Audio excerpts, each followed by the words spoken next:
How far are we from New York here? I flew into Philadelphia. Sure, we're about 3 hours, I would say, from New York. Wow. Yeah, Yeah. 3 hours. Yeah, because it's close, not far from Atlantic City. And what is the name of this retreat that we're in here? This is called the Maria Stella Maria Stella. Retreat. It's a retreat center for the Sisters of Charity, and they come here for vacations, and they use it for other reasons. But it's a beautiful spot. Well, I'm staying down with the guys at Connie's house because it's all the ladies here with the sisters. That's isn't right. it? That's right. No men allowed. Yeah. In fact, one of the guys got in trouble. That's right. For watching a football game That's after right. hours. But it has the great feel for a retreat center. It's very peaceful. And Now, how many soul dramas have you participated in with Connie Miller? I don't quote me. This I think is about my fourth, give or take. I'm relatively new to the work. But four? Yeah. Yeah. Yeah. Some of them were small ones, though. I see. Not the long ones. Yeah, like this one. Yeah. Exactly. Yeah, I'm exhausted. It's day 4. Day 4. And I'm glad that today's kind of my last day because I have to go back to Los Angeles. Sure. Well, it's a lot of work. Good work. Yeah. But I want to thank you. I mean, you've been really such a bright spirit in all of this dark work I've been doing on myself. Thank you. And I think, without you, I don't think I would have gotten as far as I've gotten. So I'm really, really super appreciative. Thank you. Now, you were not the star of any of the dramas, but you were always like a supporting character in these dramas. In a nutshell, what do you think these dramas do for you? I mean, to go through and see your family structure and everything. What? Ken, these things are hard to describe. Yes. But for me, I just find this whole work, the psychodramas and the work of Connie and soul drama, to be so rich. And I know that sounds like, catchy, but I really mean this. I mean, because there's a depth to this work. I mean, there's no shortcuts here.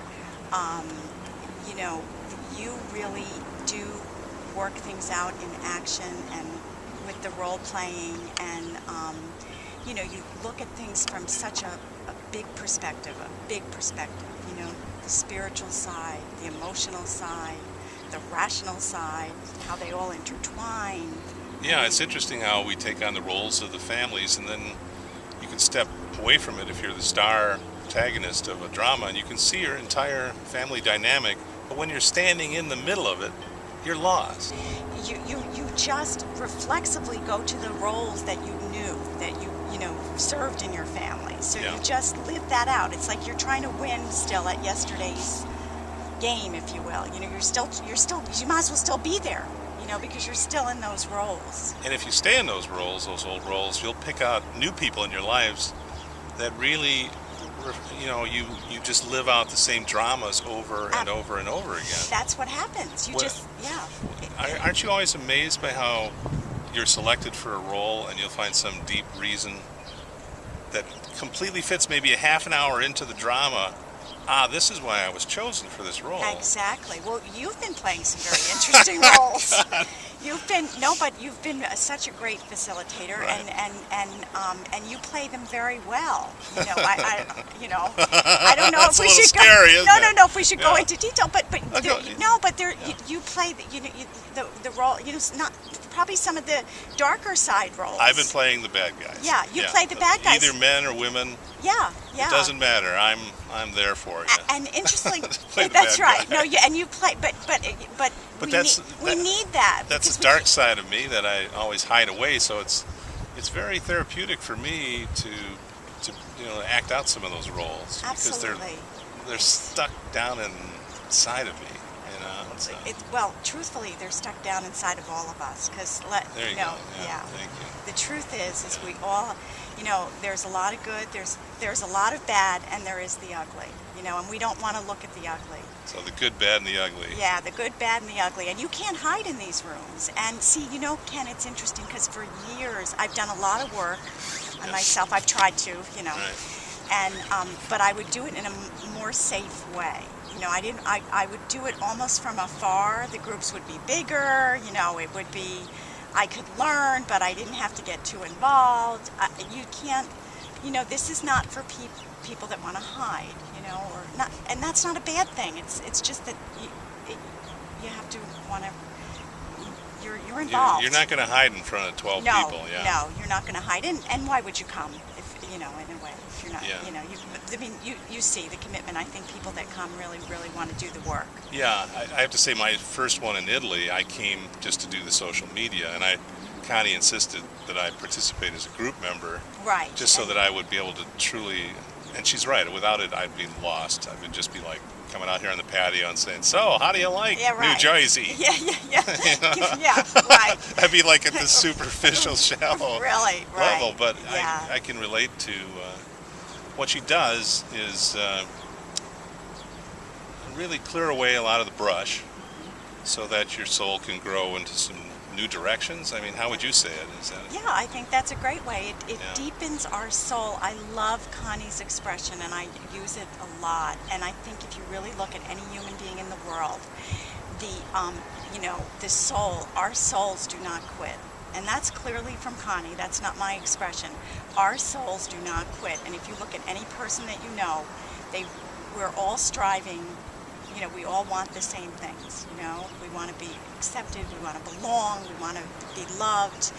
You know, we want to experience joy in our life and have meaningful relationships with many people. And you know, it's just, this enriches our soul. This feeds the soul in such a wonderful, wonderful way. Now, you started doing this how long ago? I'm losing track, but I want to say maybe 2 years. 2 years? Yes, 2 What years. have you seen as transformations in your daily life from getting in touch with your soul and Well, getting your ego to be a little quieter? yes. Well, it's funny, Ken. You know, I was very sensitive growing up. You know, very sensitive. You know, took everything to heart. And I'm really, you know, I'm okay. You know, I just accept so much more about myself and about people.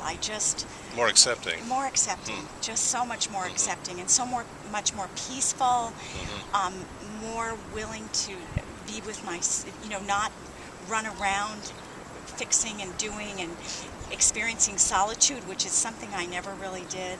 You know, I would always be too busy Yeah. trying to Yeah. make everything work. Well, I've experienced solitude before, but more like trying to escape. Yes. Yesterday, you know, Connie wanted me to do solitude, and I was doing it from a positive standpoint for the first time, where I was just trying to contemplate Right. and give my mind some quiet space. Which is, yes, and yes, and that's been, but there's been so many things. You know, Yeah. there's just been so many things. There's, you know, more joy, more love. I'm really definitely not assuming the roles Yeah. as much. Now, what is your occupation here in New Jersey? What do you do? I'm a nurse practitioner. Okay, right, wonderful.